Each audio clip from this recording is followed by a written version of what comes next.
Imagine an emergency room where a doctor could scan a critically ill patient in an instant and know his or her entire medical history. It's an idea that could save lives, also could get under your skin.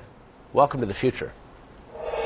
My name is Denise L. Pease. I'm 52 years old. I was in the back of what we call gypsy cab. I remember headlights coming towards me, and in 5 seconds my whole life changed.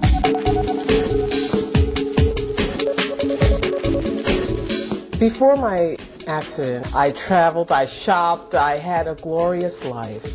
I don't travel as much as I used to. I'm pretty much homebound. This is my pouch. This is my little lifeline. In case I have a seizure, everything I need is in here. The problem is there needs to be something more than this, because not everyone would know to look inside of this packet for my information. What would help me is if there was some way that wherever I went in the world, that whatever medical facility I went to, a doctor could access my medical records and know how to treat me in case of a crisis. Like 2 million other Americans, Denise is an epileptic. When a seizure strikes suddenly, the doctors in the ER need answers, and fast. Now imagine a device that could tell them all they need to know about any medical condition you have in a matter of minutes, at any hospital, anywhere in the world. Sound far-fetched? It's closer than you think.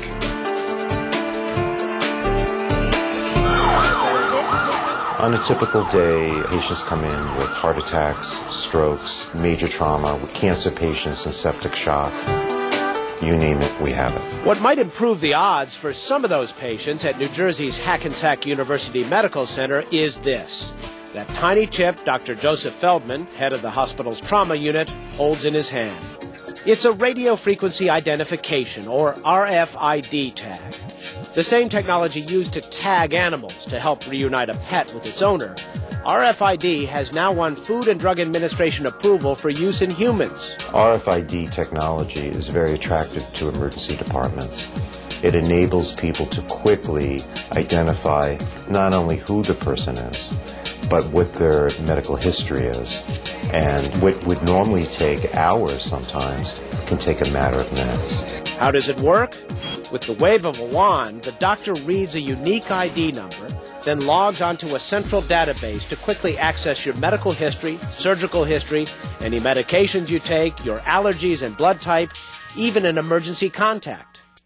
So far, fewer than 100 patients are wearing an RFID medical chip in the U.S., and its $200 cost is not covered by insurance, yet.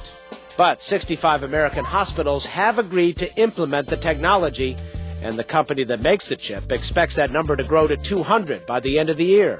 If I had the chip, I could travel all over the world.